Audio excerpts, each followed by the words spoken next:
Channel my self कल्पना शर्मा। और आज मैं आपको हिंदी की अंतराल का पार्ट 1 सूरदास की झोपड़ी पढ़ाऊंगी। तो सूरदास की झोपड़ी प्रेमचंद जी द्वारा लिखा गया है और प्रेमचंद जी का एक उपन्यास है रंगभूमि, उसमें उसका ही एक छोटा सा सूरदास की झोपड़ी है। तो चलिए हम सूरदास की झोपड़ी पढ़ेंगे। तो सूरदास जो होता है वो एक अंधा भिखारी होता है जो भीख मांग के धन एकत्रित करके अपना घर चला रहा होता है। और क्या कहते हैं, उसी के गांव में एक भैरव रहता है। भैरव जो होता है बहुत ही क्या कहते हैं, बहुत ही एक तरह से अच्छा आदमी नहीं होता और अपनी जो उसकी बीवी होती है शुभांगी को बहुत परेशान करता है और उसे मारता भी है।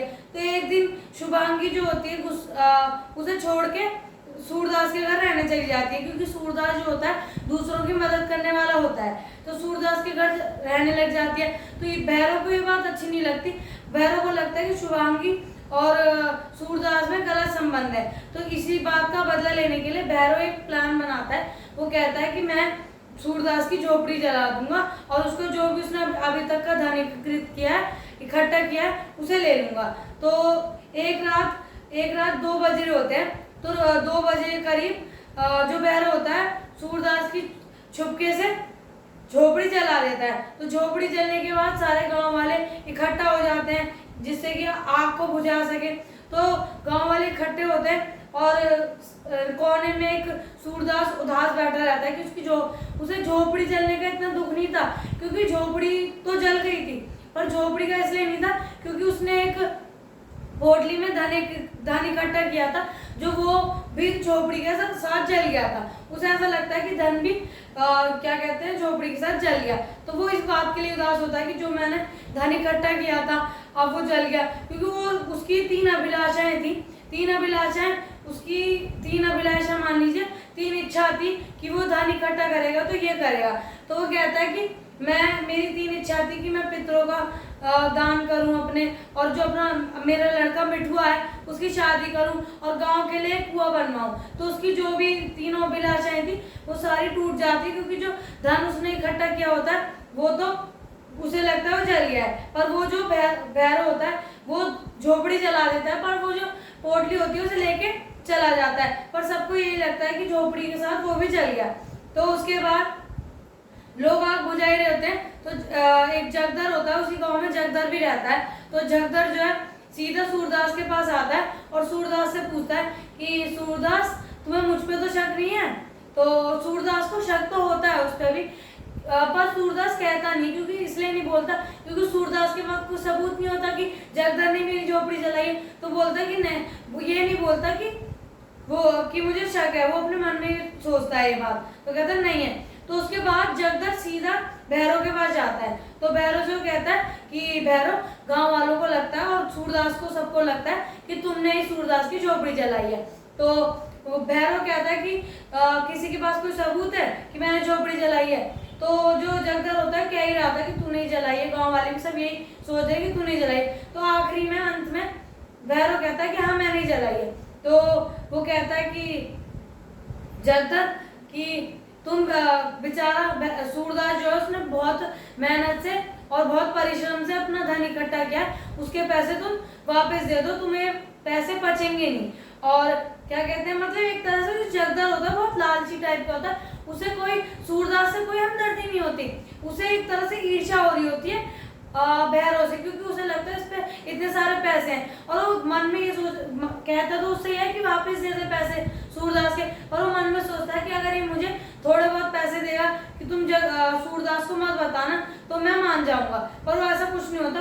इससे पता लगता है जो जगदर होता है बहुत ही लालची और बहुत ही ईर्ष्या भाव वाला इंसान होता है। तो उसके बाद अब ये बताते हैं कि सूरदास किसी को ये भी नहीं बताता कि मेरी झोपड़ी में मेरे पैसे थे जो मैंने इकट्ठे करे थे, क्योंकि ये क्वेश्चन आ भी जाता है पेपर में कि सूरदास ने अपनी जो धन था उसे गुप्त क्यों रखा, जो ठीक है। तो उसमें वो ये कहता है कि मैं इसलिए गुप्त रखना चाहता हूँ कि सब लोग सोचेंगे कि मैं अंधा भिखारी हूँ। तो भिखारियों के बारे में एक तरह से भिखारियों के लिए भीख मांगना शर्म नहीं होता, धन इकट्ठा करना शर्म होता है। तो सोचता है कि लोग सोचेंगे कि मेरे पास इतना सारा धन है तो चोरी करता होगा, भिखारी है, इसके पास इतना सारा धन कहाँ से आ जाएगा।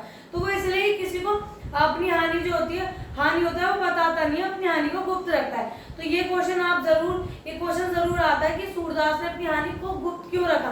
तो ये मैंने जैसे आपको बताया कि सूरदास एक अंधा भिखारी होता है, तो सोचता है कि मैं भिखारी हूँ, लोग सोचेंगे कि इस अंधे भिखारी पे इतने सारे पैसे कैसे आ गए, तो चोरी करता हो, तो इसी वजह से वो अपनी हानि को गुप्त रखता है।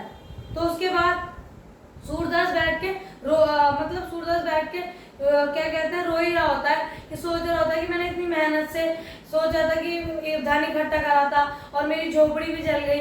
तो साथ में कुछ बच्चे खेल रहे होते हैं, उन बच्चों में उसका बेटा मिठुआ भी होता है। तो वो कहता है, मिठुआ खेल में हार जाता है, तो लोग कहते हैं, वो जो बच्चे होते हैं वो कहते हैं तू तो हार गया। तो सूरदास को ऐसा लगता है कि बच्चे मुझे बोल रहे हैं कि मैं हार गया। तो कहता है कि कोई बात नहीं, मैं हार नहीं मानूंगा और मैं दोबारा झोपड़ी बनाऊंगा। तो इससे पता लगता है कि सूरदास कितना मेहनती और कितना एक तरफ से परिश्रम करने वाला होता है कि झोपड़ी जल गई तो मैं दोबारा बनाऊंगा। तो उसका जो बेटा होता है मिठुआ फिर घर आता है, फिर वो कहता है कि पापा कि अगर कोई हमारी झोपड़ी दोबारा जला देगा तो फिर सूरदास कहता है कि दोबारा जला देगा तो मैं दोबारा बना लूंगा। तो उसका जो बेटा होता है वो बोलता है कि अगर कोई 1000 बार जलाएगा तो फिर सूरदास कहता है मैं 1000 बार बनाऊंगा। फिर उसका बेटा कहता है कोई 100 लाख बार जलाएगा तो फिर सूरदास कहता है कि मैं 100 लाख बार बनाऊंगा। तो इससे हमें पता लगता है कि जो सूरदास का चरित्र होता है बहुत अभिमानी, बहुत ही मेहनत करने वाला और परिश्रम करने वाला होता है, क्योंकि इससे पता लगता है, वो कहता है कि मैं बार बार बनाऊंगा, वो हार नहीं मानता, वो कहता है कि मैं दोबारा बनाऊंगा। तो इससे हमें यही पता लगता है कि सूरदास बहुत अभिमानी होता है और बहुत परिश्रमी होता है। और इस कहानी में बस इतना ही था गाइस, और आज के लिए इतना ही, और हम अगली वीडियो मिलेंगे।